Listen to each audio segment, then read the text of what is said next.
2016-19 నేను బెంగళూరులో Bible study చేశాను. ఆ చేస్తున్న కాలంలో నేను 2 years నేను బెంగళూరులో అమేజింగ్లో చర్చ్ అనే చర్చ్లో నేను డ్రమ్మర్గా పనిచేశాను.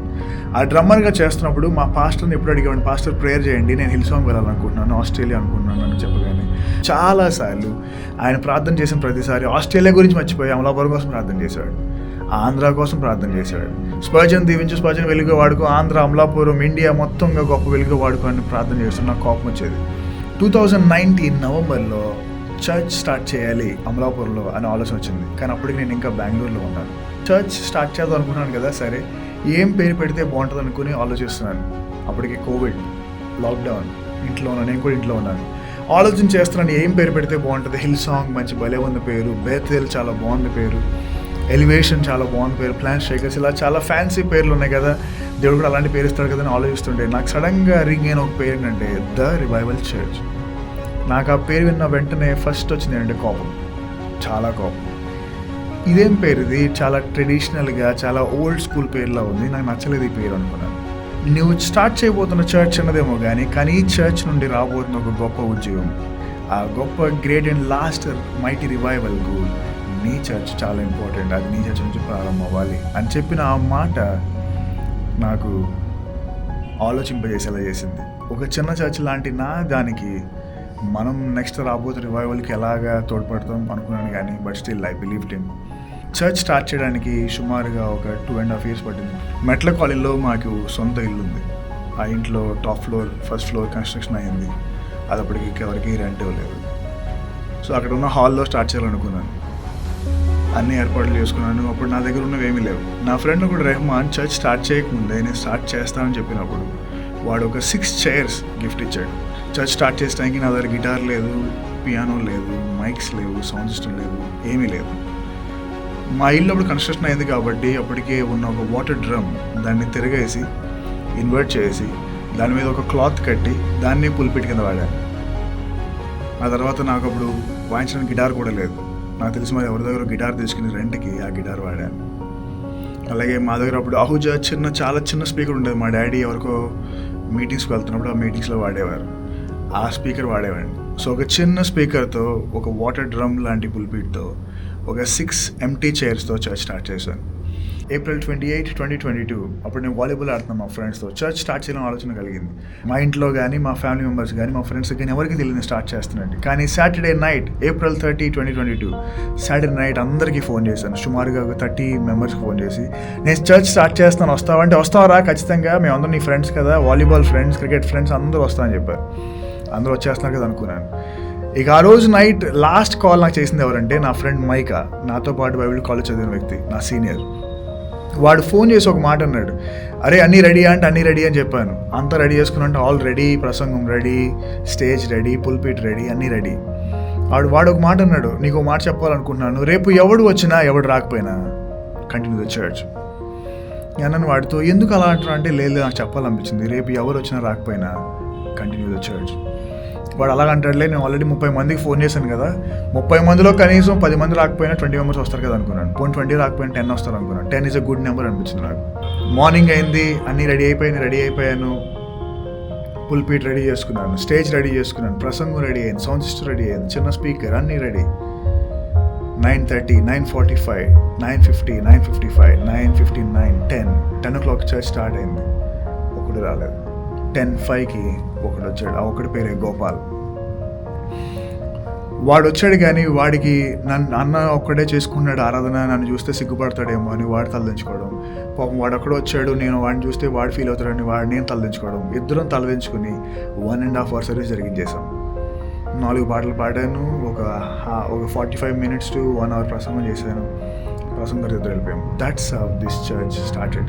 2వ వారానికి చర్చ్కి 20 మంది వచ్చారు. మా ఇంటి కింద రెంట్కి ఉంటున్న వాళ్ళు, పెళ్లి జరిగింది, వాళ్ళ ఫ్యామిలీ మెంబర్స్ అందరూ వచ్చారు. చాలా హ్యాపీ ఫీల్ అయిపోయాను, వావ్ 20 members వచ్చారని. కానీ 3rd weekకి మళ్ళీ 0, 4th week 0, 5th week 0.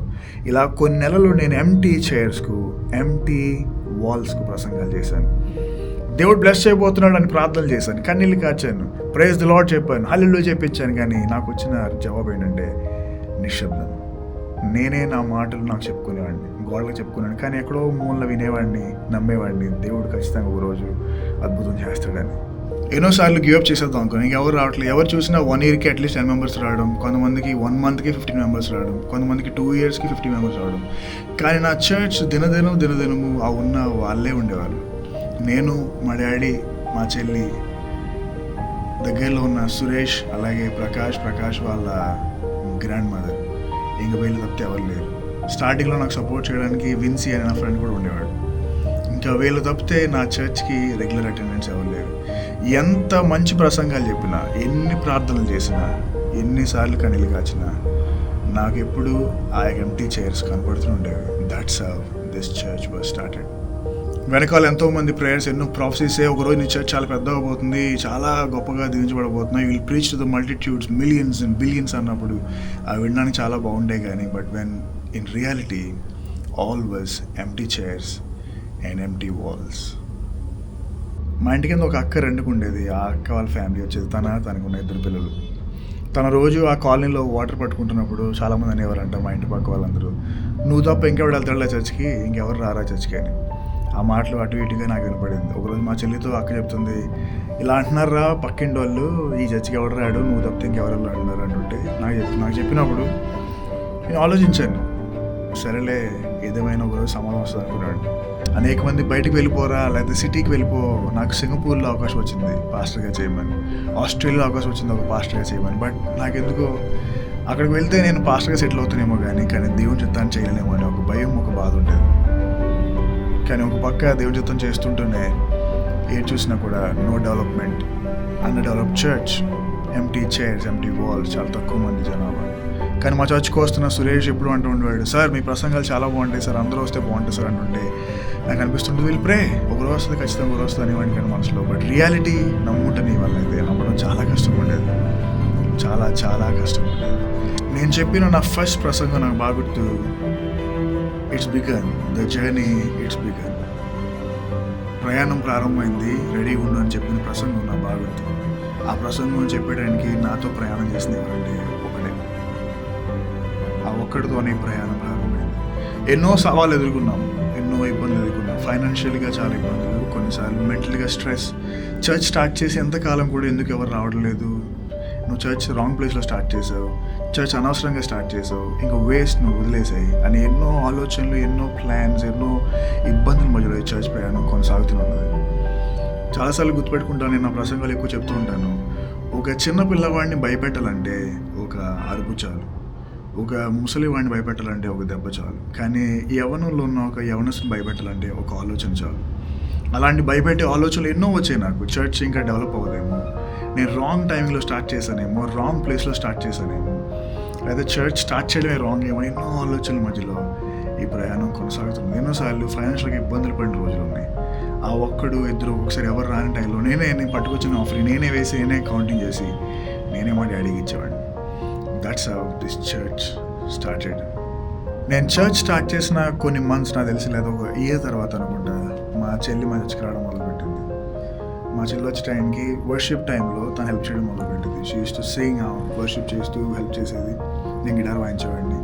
ఆమె వర్షిప్ చేసే టైంకి అక్కడ ఎవరుండరు కదా, నేను మా చెల్లి. కానీ ఆమె చాలా ఫెయిత్తో ఆమె చెప్పేది, అందరూ చెప్పులు కొట్టండి, అందరూ చేతులు ఎత్తండి, అందరూ ఆరాధన చేయండి, అందరూ హల్లెలూయా చెప్పండి అంటుంటే నేను కొన్నిసార్లు మనసులో అనుకున్నాండి, ఎవరు లేరు కదా, చెప్పాల్సింది నేనే. కొన్నిసార్లు నేను కూడా మౌనంగా ఉండేవాడిని, ఎందుకంటే చాలా ఎంబారసింగ్ ఉండేది. అందరూ అనగానే అక్కడ ఎవరు ఉండేవారు కాదు, చప్పలు కొట్టడానికి ఎవరు ఉండేవారు కాదు. నేను గిటార్ వాయించేవాడిని, ఆమె పాటలు పాడేది. అందరూ ప్రజలు చెప్పండి, అందరూ హల్లెలూయా చెప్పండి, పాట అయిన తర్వాత హల్లెలూయా, పాట ముందు హల్లెలూయా చెప్తుంటే కొన్నిసార్లు అనిపించేది, ఇదేనా ఇంకా చర్చ్ యొక్క డెస్టినేషన్, ఇంకా చర్చ్ ముందుకు వెళ్ళదా అని. కానీ ప్రార్థన చేసిన ప్రతిసారి లేదు, దేవుడు బ్లెస్ చేస్తాడు ఖచ్చితంగా ఒకరోజు, దీనికి ఒక గొప్ప ఫ్యూచర్ ఉంది అనిపించేది. కానీ రియాలిటీలో చాలా కష్టం ఉండేది. ఆల్మోస్ట్ ఇమ్మెజరబుల్ పెయిన్ కొన్నిసార్లు అనుభవిస్తూ ఉండేవాళ్ళం. 2024 వచ్చేటానికి మా చర్చ్కి దేవుడు న్యూ ఇయర్కి ఇచ్చిన ఒక వాగ్దానం, ఇయర్ ఆఫ్ రిలీజ్. ఏం రిలీజ్ అయిపోతున్నాడు, దేవుడు మనల్ని బయట తీసుకెళ్ళిపోతున్నాడేమో అనుకున్నాం. మేము ప్రయత్నాలు చేసాం, బయటకి రెంటెడ్ తీసుకుందాం అని, కానీ అవ్వలేదు. కానీ ఆ సంవత్సరం మనం చదువుతున్న బైబిల్స్లో ఫస్ట్ ఉండే ఒక పేరు బైబిల్ సొసైటీ ఆఫ్ ఇండియా. ఈ బైబిల్ సొసైటీ ఆఫ్ ఇండియాకి హెడ్ క్వార్టర్స్గా గుంటూరు ఉంది. ఆ గుంటూరులో ఉన్న బైబిల్ సొసైటీ ఆఫ్ ఇండియా చర్చ్కి ఈ మారుమూల ప్రాంతంలో ఒక చిన్న ఇంటిలో జరుగుతున్న ఒక church, revival church Amalapur, special ఇన్వైటెడ్గా వెళ్ళింది. స్పెషల్ ఇన్వైట్కి వెళ్ళడం మాత్రమే కాదు, ఒక వర్షిప్ టీమ్గా బైబిల్ సొసైటీ ఆఫ్ ఇండియా లాంటి బిగ్గెస్ట్ మినిస్ట్రీస్కి హెడ్ క్వార్టర్స్గా ఉన్న గుంటూరు చర్చ్లో ఒక నైట్ వర్షిప్ నైట్ చేయడానికి వెళ్దాం 2024 ఏప్రిల్లో.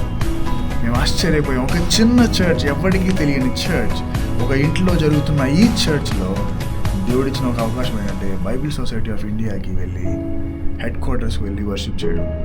2025 న్యూ ఇయర్కి మాకు చర్చ్కి ఇచ్చిన వాగ్దానం ఇయర్ ఆఫ్ టర్నింగ్. ఎదురు చూస్తున్నాం. ఇంక ఈ సంవత్సరం ఖచ్చితంగా దేవుడు ఇయర్ ఆఫ్ టర్నింగ్ చేయబోతున్నాడు, దేవుడు మనల్ని బ్లెస్ చేయబోతున్నాడు, దేవుడు మనకు ఒక ల్యాండ్ ఇవ్వబోతున్నాడు, బిల్డింగ్ ఇవ్వబోతున్నాడు. ఎన్నో కళ్ళగాన్నాం కానీ ఆ కళలు కళ్ళగా ఉండిపోయాయి.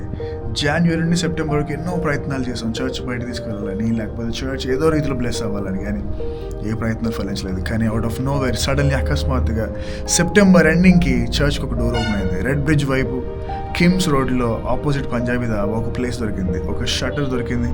ఈ షట్టర్ తీసుకోవాలా వద్దా అని ఎదురు చూస్తున్నాడు. చర్చ్కి ఇస్తారులే తెలియదు. ఈ చర్చ్ అనగానే చాలా వరకు పర్మిషన్స్ రాని ఈ టైంలో ఇంకా రాదనుకున్నాను నేను. ఇంక చర్చ్కి రాదలే, మళ్ళీ ఇంకొక నెల గడిపేద్దాం ఇదే ప్లేస్లో అనుకున్నాను. కానీ ప్రేయర్ చేస్తున్న మా చెల్లి చింతల్లి కానీ, లేదా చర్చ్కి వస్తున్న ప్రకాష్, సురేష్, డాడీ, ఇంకా చాలామంది వీళ్ళందరూ లేదు సార్ ఖచ్చితంగా దేవుడు చేస్తాడు, దేవుడు వింటాడు మన ప్రార్థన, దేవుడు ఖచ్చితంగా ఓపెన్ చేస్తాడు అనుకున్నాను. కానీ నేను మాత్రం మనసులో అనుకున్నాను లేదు, నాకు తెలిసి ఇది ఎవరు, నేను ఇంకా హోప్స్ తెలుసుకున్నాను. కానీ వీళ్ళు మాత్రం ఎర్నెస్ట్గా వెనకాల ప్రేయర్ చేస్తున్నారు. కానీ నాకు ఒకరోజు అక్టోబర్ 1st వీక్లో ఒక ఫోన్ కాల్ వచ్చింది. ఈ యొక్క ఏరియా ప్రెసిడెంట్ నాకు ఫోన్ చేసి, సార్ మీరు అనుకున్న రీతిలో, మీరు అడిగిన రీతిగా మీకు పర్మిషన్ వచ్చింది, మీరు ఇక్కడ చర్చ్ పెట్టుకోవచ్చు, అలాగే మీ స్కూల్ రన్ చేసుకోవచ్చు అన్నాడు. ఈ చర్చ్ ఈ ప్రాంతంలో మూవడానికి మాకు హెల్ప్ చేసిన వ్యక్తి పాస్టర్ జాన్, అలా ఇక్కడ ఏర్పాటులో సహకరించిన వాళ్ళు జాషువా, చిన్ని, లవ్లీ, అబ్రహాం, రాజు. మేము హోప్స్ వదిలేసుకున్న టైంలో దేవుడు అద్భుతం చేశాడు. Year of turning. మేము వచ్చేసాం 2025 నవంబర్లో ఇక్కడికి ఈ ప్రాంతాన్ని మూవ్ అయ్యాం. ఇక్కడ మూవ్ అయినప్పటికి కూడా ఎన్నో లక్షలు ఖర్చు పెట్టి పనిచేసినా కూడా స్టిల్ మాకున్న క్రౌడ్ ఎవరంటే డాడీ, చెల్లి, మమ్మీ, ప్రకాష్, సురేష్ తప్పితే ఇంకెవరు లేరు. స్టిల్ ఆ రియాలిటీ అలా ఉండిపోయింది. కొత్త ప్లేస్కి వచ్చామేమో కానీ ఇంకా పాత ఫేసెస్, పాత ముఖాలే కనబడుతున్నాయి. ఆ ఎంప్టీ చైర్స్ అలాగే ఉన్నాయి. ఈ 4 ఏళ్ల ప్రయాణంలో ఎప్పుడు కూడా December 31st watch night service జరిగించలేదు. ఎందుకంటే కాలనీలో చర్చ్ జరుగుతుంది కాబట్టి చర్చ్ పెడితే మళ్ళీ స్పీకర్స్ ఇంకొకరు ఇబ్బంది పడతారని ఈ 4 years నేను 31st నైట్ పెట్టలేదు. 2022 31st నైట్ నేను మా అన్న చర్చ్లో ఉన్నాను. 2023 31st నైట్ ఇంట్లో ఏడుస్తూ ఉన్నాను. 2024లో ఇంకా ఆల్ హోప్స్ పోయి నేను కార్లో పడుకున్నాను. ఇంకా ఏం లేదు, మమ్మీ వాళ్ళని చర్చ్ దగ్గర దింపేసి నేను కార్లో పడుకున్నాను 31st night. 2025 first time revival church Amalapuram 31st night జరిగింది వాచ్ నైట్ సర్వీస్, అది కూడా న్యూ ప్లేస్లో. నేను అనుకున్నాను ఎవరు రారులే ఇంక అనుకున్నాను. కానీ సడన్గా ఆ రోజు మేము ఇక్కడ 31st నైట్ నా కార్ పార్క్ చేస్తున్నప్పుడు మాకు 2 కిమ్స్ అమ్మాయిలు కనబడ్డారు, తెరీసా అలాగే ఇంకొక అమ్మాయి. వాళ్ళు అడిగారు మా చెల్లిని ఇక్కడ చర్చ్ జరుగుతుందా అండి అంటే జరుగుతుందా అని తెలియగానే వాళ్ళిద్దరు వచ్చారు. ఆ రోజు అనుకున్నాను వావ్ పిల్లకుండా దేవుడు పంపించాడని. చర్చ్ ఫ్రెండ్స్ అందరూ వచ్చారు, రాజు, సురేష్, ప్రకాష్, మమ్మీ, డాడీ, చెల్లి, అలాగే 2 అమ్మాయిలు వచ్చారు. చర్చ్ సర్వీస్ బాగా జరిగింది. 2026 ఎంటర్ అవగానే దేవుడు ఇచ్చిన వాగ్దానం ఇయర్ ఆఫ్ ఎక్స్పాన్షన్. అప్పటికి ఇంకా మా చర్చ్లో చైర్స్ ఇంకా ఖాళీగా ఉన్నాయి. ఈ చర్చ్కి వస్తున్న చాలామంది చెప్తున్న ఒక మాట ఏంటంటే ఇక్కడ మేము వింటున్న ప్రసంగాలు, ఇక్కడ చేస్తున్న ప్రార్థనలు, ఇక్కడ జరుగుతున్న ఆరాధన మా జీవితంలో చాలా మేలు చేస్తుంది. ఈ రివైవల్ చర్చ్ జర్నీలో మాతో తోడు ఉన్నది ఒక్క దేవుడు మాత్రమే. దేవుడు ఒక్క సహాయంతోనే ఈ చర్చ్ ఎంతవరకు కొనసాగింది. దేవుని సహాయంతోనే ఎంతవరకు ముందుకు వచ్చాం. దేవుని సహాయంతోనే ఎక్కడో ముందుకు వెళ్ళబోతున్నాం. ఈ చర్చ్ జర్నీలో మాతో తోడుగున్న ప్రతి ఒక్కరికి వందనాలు. ఈ చర్చ్ జర్నీలో తోడుగున్న మీ అందరికీ మా హృదయపూర్వక వందనాలు తెలియజేస్తాం. ముఖ్యంగా ఈ చర్చ్ జర్నీలో ఎంతవరకు కొనసాగడానికి ముఖ్య కారణం మా తల్లిదండ్రులు, మా పేరెంట్స్, మా ఫ్యామిలీ, మా సిస్టర్, మా చెల్లి తన వర్షిప్లో సహాయపడేది, మా డాడీ, మమ్మీ వారి ప్రేయర్లో సహాయపడేవారు, అలాగే సురేష్, ప్రకాష్, అలాగే వాళ్ళ యొక్క ఫ్యామిలీ మెంబర్స్, అలాగే మా ఇంట్లో రెంట్కుంటున్న ఒక అక్క, అలాగే నా ఫ్రెండ్ విన్సీ, అలాగే ఫస్ట్ డే వచ్చిన గోపాల్, ఇంకా చాలామంది యొక్క సపోర్ట్, చాలామంది యొక్క ప్రేయర్స్ ఈ చర్చ్ ఎంతవరకు తీసుకొచ్చింది. ఇప్పుడు ఇంకా అనేక మంది యాడ్ అయ్యారు. This will always be and for ever a common man's church. ఈ చర్చ్లో పాలిభాగస్తులైన మీ అందరికీ మరొకసారి ఆ హృదయపూర్వకమైన వందనములు, థ్యాంక్ యూ తెలియజేస్తున్నాను. ఈ చర్చ్ ఈరోజు మీ అందరి యొక్క ప్రేమ సహకారాలతో we're celebrating 4th anniversary. We really thank you that you are all part of this beautiful journey of Revival Church Amlapuram. God bless you all. దేవుడు మనల్ని అందరినీ దీవించుగాక. ఆమేన్.